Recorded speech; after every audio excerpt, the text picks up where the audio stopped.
How are you? I'm good. I'm here. I have bottles. I'm ready. Okay. You survived your Snowtoberfest, and now you're ready for real drinks. I mean, listen, I'm not a big beer drinker, but I went to college. I know how to do this stuff. That's right. I know. It's like riding a bicycle. It comes back eventually. Sure.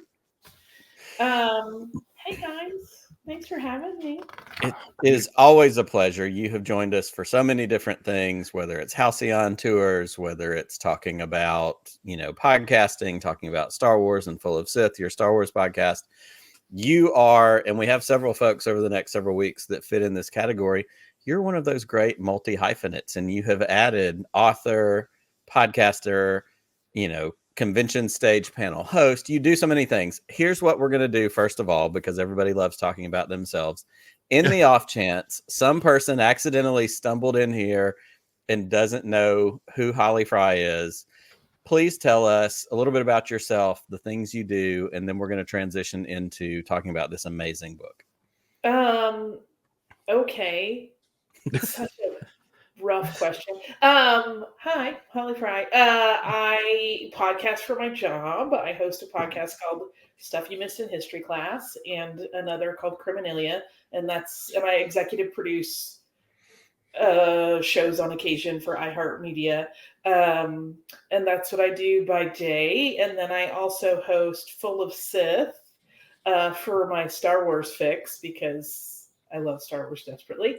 And as you said, occasionally I host stuff at cons and whatnot. Mm-hmm. I don't know. What else do I do? You're a amazing cosplay and costume maven. You make things, you sew things. I have an amazing watermelon shirt because you design awesome fabrics. The limited, very limited edition. Very limited edition. Yeah. Honored by that. But you do a little bit of all of it, and that's one of the many reasons we love you. You are also coming to us live from Kabe's Oasis, which is the Star Wars cantina you and your husband have built into your house. Yeah. Who doesn't want that? Listen, I've been there, so I try not to brag when Pete's on screen about the fact that I've been there. It's every bit as fantastic. And what you're seeing on the screen, if you're watching us live or if you watch this on the replay, is only but a tiny bit. Like there's a whole, other thing. We've done some other interviews with you when you were in different parts of it. Yeah. I would swing the camera around, but I would drop something otherwise. That's right. That's okay. We don't have to get into that. Yeah. My dream, as I like to always tell people, and I'll just keep saying it into the world so it manifests, yes, is that I win the lottery, I buy out a chunk of houses in our neighborhood, and each of them has its own weird bar. So amazing. We can do the bar crawl. Yes. Who doesn't want it? I'm gonna lobby to buy one of those houses just to live close to it. But also, and because Star Wars is a big part of what you do, of course, Stuff You Missed in History Class, which I run into more people when I talk about Stuff You Missed in History Class and like, oh my God, I love that podcast. And I'm like, I know her.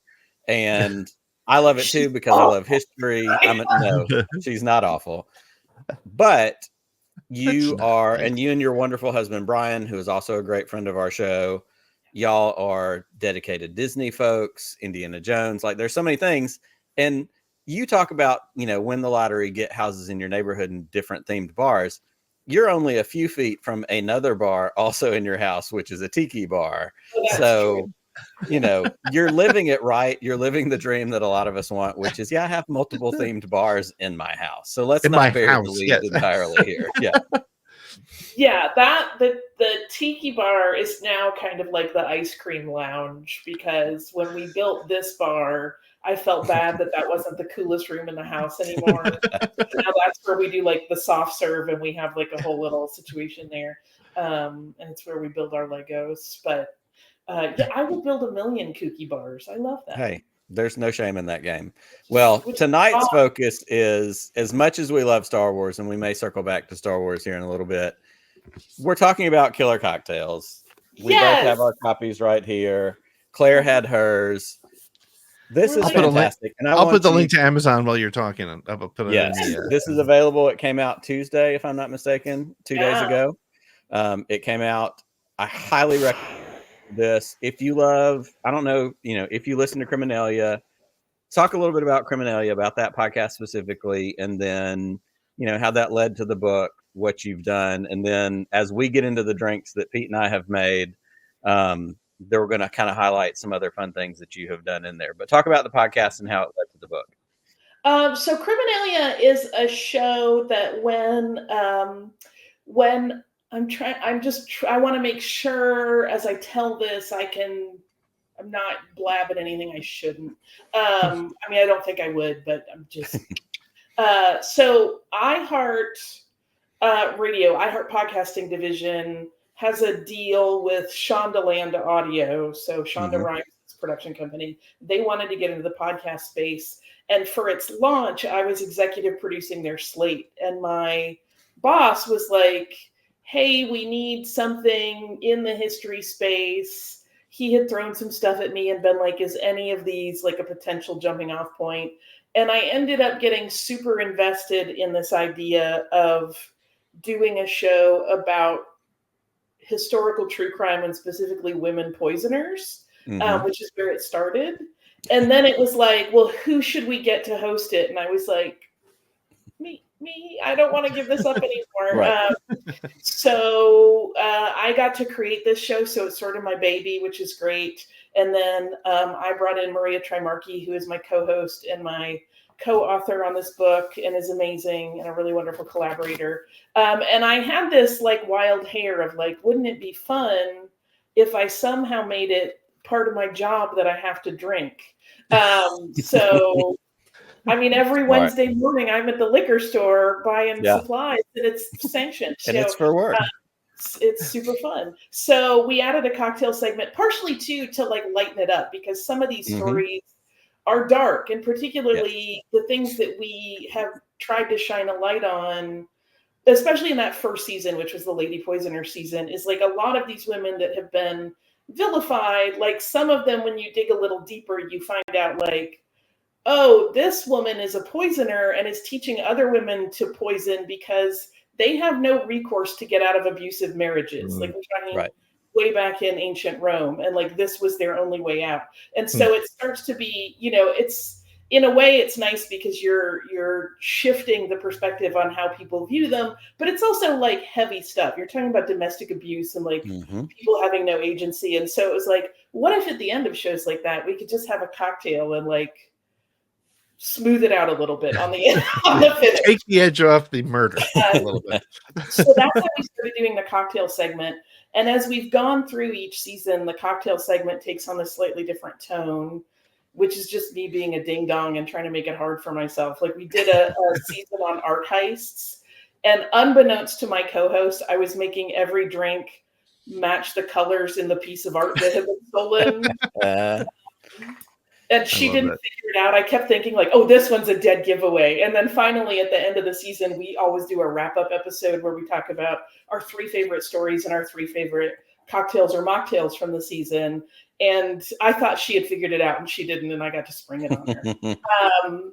But the other thing that we started to do is one of our seasons was about people who were imposters, like criminal level imposters. And so for that season, we did mocktails, and we had such a good response to it that, I had some people reach out and be like, hey, I don't drink, or I'm sober, or I just don't like to drink. Will you keep doing some mocktails? And so from then on, we just started doing it where every drink has both an alcoholic and non-alcoholic versions. Nice. Sometimes they taste very similar, but sometimes there are things where if we do a very spirit-forward drink, there's really no way to make that a mocktail. So we kind of give the mocktail its own identity. So every drink in the book has a non-alcoholic version, which sometimes the mocktail versions are end up being my favorites because they're just like easy drinks that you can just sip all day long and feel no guilt or concern. I love that. And I want to kind of focus on that for a minute. And maybe this is a great opportunity. Pete and I agreed that we would both individually select a cocktail from the book, make it, be ready tonight. So I'm going to reveal what mine is because my story partially connects to what you're talking about with the mocktails. One of my twins, I have twins, they're 16 years old. They're both super obsessed with music, all these different things. And my daughter, Lily, she's in a huge Beatles phase right now. So, I know what you made. in the book, there is a story about it's the tale of George Harrison's stalkers, and it says in parentheses, yes, plural. We've got it right here. It's page 51 in the book. And so the cocktail that goes with it is called the Peppery Sergeant. And I have made the Peppery Sergeant right here in my Kabe's Oasis glass. And what the Peppery Sergeant contains is whiskey, which is never in short supply at my house, club soda, and a Southern specific thing in my mind, I don't know, jalapeno jelly. Yeah. Ooh, and so those are the three ingredients. Very separate, very specific. I made this, and she texted me earlier today, and she said, Dad, because I told her about it when the book came in the mail. And of course, as I was flipping through, I was like, this has to be it, which is why I did a Snoketoberfest toast out of my Beatles glass, also as a connecting point. I didn't even get that. It's all coming together. So it's all coming together. So she texted me, she said, Dad, is it worth it for me to try that drink if you leave out the alcohol? And I said, I don't really think so. There's only 3 ingredients. And then a split second later, I went, hold on. There's a mocktail version. That's awesome. In the book, in every single recipe, there's the mocktail that goes with the thing. And I said, actually, this is perfect. So on my way home, I stopped and I grabbed the ingredients in order to create the mocktail version of the Peppery Sergeant. And it called for chai tea. I didn't have a good, chai tea substitute readily available. So we did ginger ale to give them kind of the bite and the flavor. Okay. My oldest 2 were like, "Ooh, this is good." Like they're 100% in. But I have my Peppery Sergeant. You can actually see some jalapeno flakes, some pepper flakes there in the glass. It's quite tasty. So I love that you have the mocktail element in it. And I know multiple people who, have given up drinking, who are sober, who have and so I think that's really special. And I think that's really thoughtful that you included that as a part of this book. And I think that's really great that was a focus that you continued to put on that. Yeah. I mean, that's been a really fun challenge for me too, right? Like, I mean, when we started this, like I have been drinking for a very long time. I love to drink. I am a hobbyist hooch hound, but I realized like just a few episodes in, I was like, I'm like a dilettante. I don't really know what I'm doing. So I went to bartending school so that I would have better skills. And I feel like even though I did that, and like just to get a really base understanding of like how different things go together, how to balance a drink, etc. But even though I did that, like the mocktails have been a really fun and unique challenge because it is different. It's one of those spaces. I think most of the people that I know that don't drink get really tired of like you go to a bar and their mocktail offerings are, well, I could do cranberry Shirley juice Temple soda with a lime in it, which is fine. Right. But like it's kind of like the people that are vegetarian and everywhere you go, all they have is like a roast pepper flatbread. Like it's the same problem. So it's been really, really fun to find ways that, just like your average day-to-day drink can feel a little bit more elevated and a little more fun and just, makes every day have a little bit more shine on it. Yeah. I love that. Well, Pete, what cocktail did you select as you? Well, I didn't make it yet, so I'm gonna have to make it, but it's good. Okay, it's only 3 ingredients. Because I'm a simple man with trying to make my way through the galaxy. And in honor of the upcoming Skeleton Crew show, I selected the Vanishing Pirate. That's a yummy one. It's a very simple. It's 3 ingredients. I'll make it in just a second. It's on page 103 of the book. And this one of the I was actually telling my son about it after football practice tonight on the way home. I was like, I said, when we get home, I have to see what we have for alcohol. And he was like, well, that sounds like a problem, Dad. But he was excited because he's like, are there stories? Is it just a recipe book or are there stories in it? And he's like, and I told him there's stories. And so he's going to, he's kind of into all the, like the slightly off the beaten track kind of stories. And all these stories are great. And there's something that fun and short to read. And there's an audiobook version of this, correct? Is that right? There is. Maria and I recorded the audiobook. That was the most bananas 2 days maybe of my life. It's so hard to like audiobooks are just exhausting. And because you're just reading, you're talking for 9 hours at a stretch, like a couple days in a row. And Right. it was really fun. But one of the things that was really funny is that, we record normally, we're in 2 different places. And so we can, while the other person is talking, cough, drink our soda, etc., whatever. But when we did the audiobook, we're in the same room, so you have to be dead silent while the other person is talking. And there were times where, one of the other of us would just forget this information and be like paper shuffle, slap, slap, slap around. Like it was like, no, Holly, you gotta stop moving. You got to stop moving. Stop making a mess. You're screwing up the audio. I can't imagine. I mean, I've tried to do an audiobook version of some of the stuff I've done, and just even like a 20-minute short story just takes me the whole freaking day, and then editing, the spacing, and it's exhausting. Not easy. All right, well, here it is in my Kabe's Oasis glass. Well, matchy tonight. Yeah, look at that, everybody. Wow. All right, well, I'm gonna try this. Let's see here. Wow, that is really good. And I feel like I could accidentally drink like 7 of these and not know where I am in a couple minutes. It's just I didn't say what's in it. It's elderflower liqueur. It's an strawberry vodka, and it's 6 ounces of ginger beer. And anything with ginger beer and ice is deadly because it just goes down like but the real deadly part is the elderflower liqueur, because I don't know if you know this, but it's called bartender's ketchup. Because if you're ever like making a recipe, and I just like it on its own, but if you're making a recipe and you can't quite get it to balance properly, or it just doesn't have the right mouthfeel, if you just toss in some elderflower liqueur, it'll usually smooth everything out. Well, and the funny thing about it is, I've just recently discovered it. I was doing, I don't even remember what it was. I was making some cocktails, so I had to go buy it. And it was actually another drink with, whoops, did I just move? Can you hear me? Yes. Yeah. We can hear Okay. you. I can't, but that's okay. But it is definitely that and ginger beer, and then any combination thereof is, it's just, the elderberry, it's just super smooth. You can almost drink it on its own. And this is really good, and this is going to be a problem. So thank you very much, Holly, for creating issues for me. So I love it. I am having one that also has ginger beer in it. I am having a white toad, which is related to the story of Sally Bassett, who was an enslaved woman who was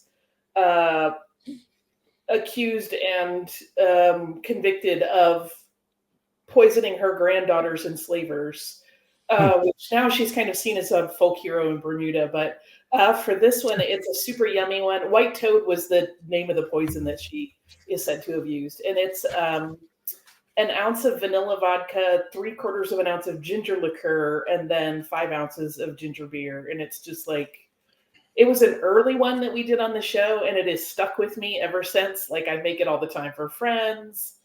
There's a version of it in the bar menu. I have a Star Wars version where we call it a white gorg. It's become a favorite amongst our circle.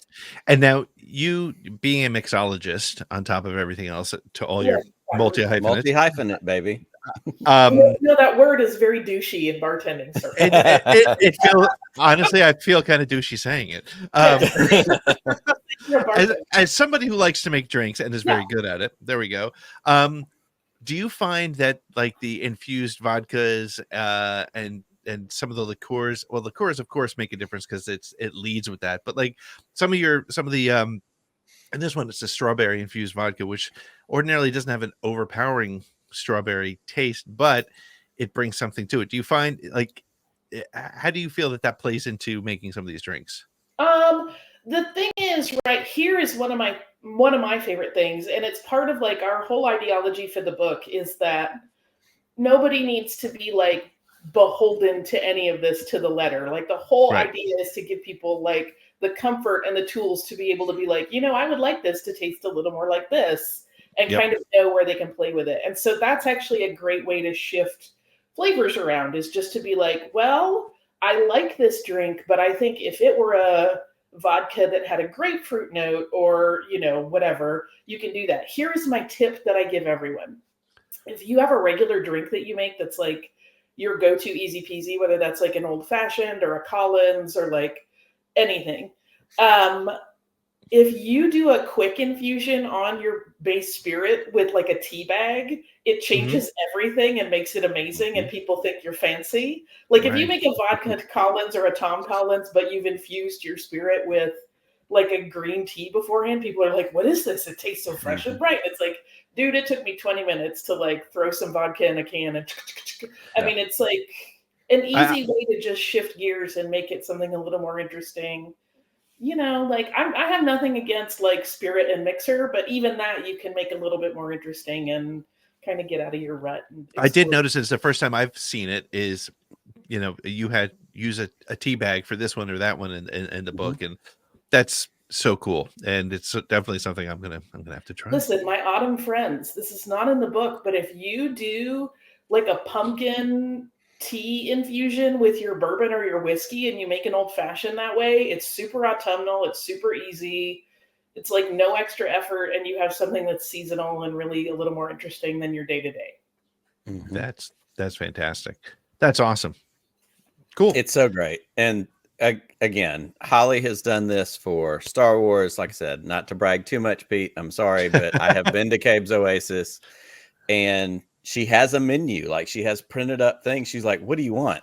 And I literally said, let me sit in this chair that feels like I'm, exactly, right there on the screen. Oh my goodness. But I said, you know, let me just sit here and make me things. And for several hours we got to hang out, and she's like, well, what about this? I was like, if you bring it to me and put it in my face, I'm going to drink it.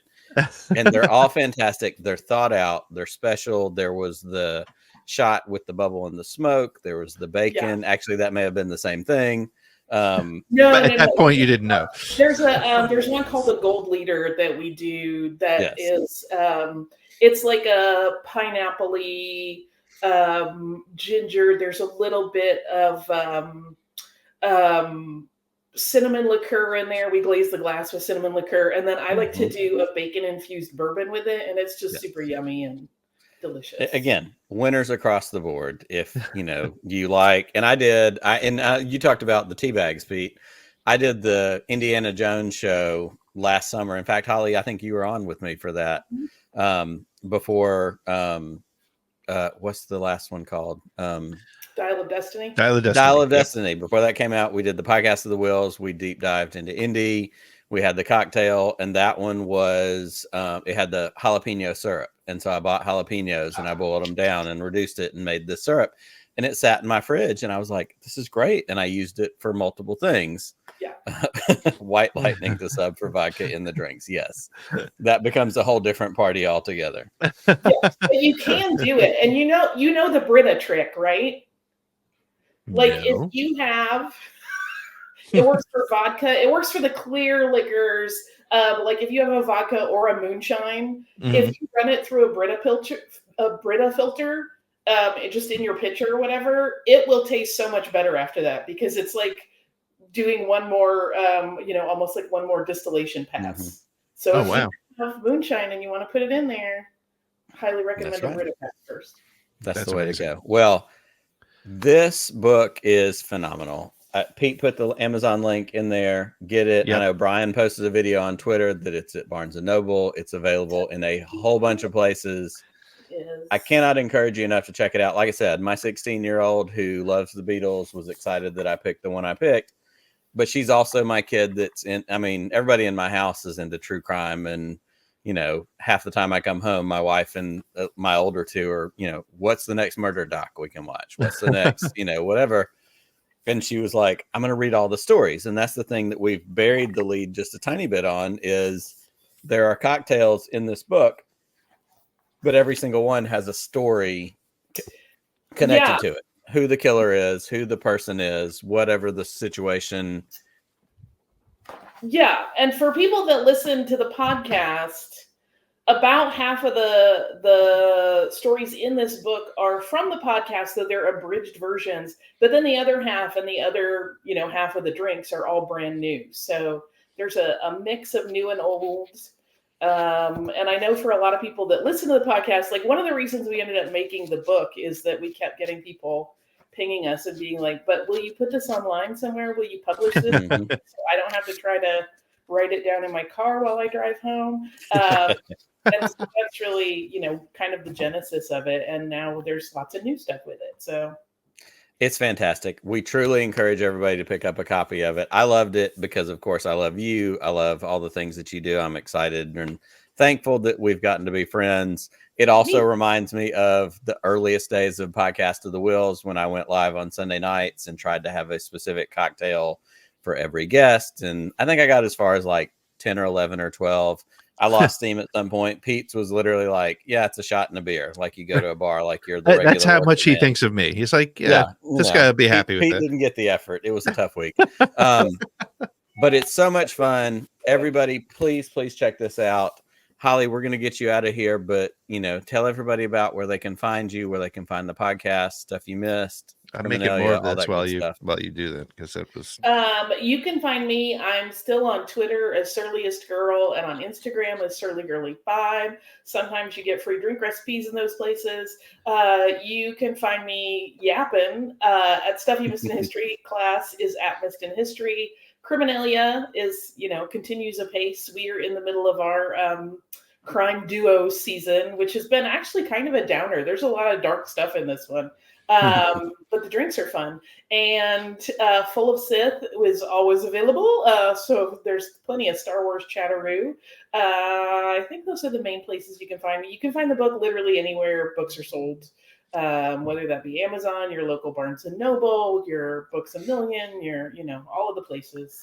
I would also recommend either through the Full of Sith channel or here on the ATG SSW Network channel, find the interview you did with Pablo Hidalgo, which was probably one of the highlights of Podathon this year, and the only story that got picked up. The only one that turned into news around the internet. Pablo says a little something about Obi-Wan Kenobi series that got people a little excited, which was great. And Pablo was just a real sweetheart for being a part of it, and you guys did such a great job with it. He is.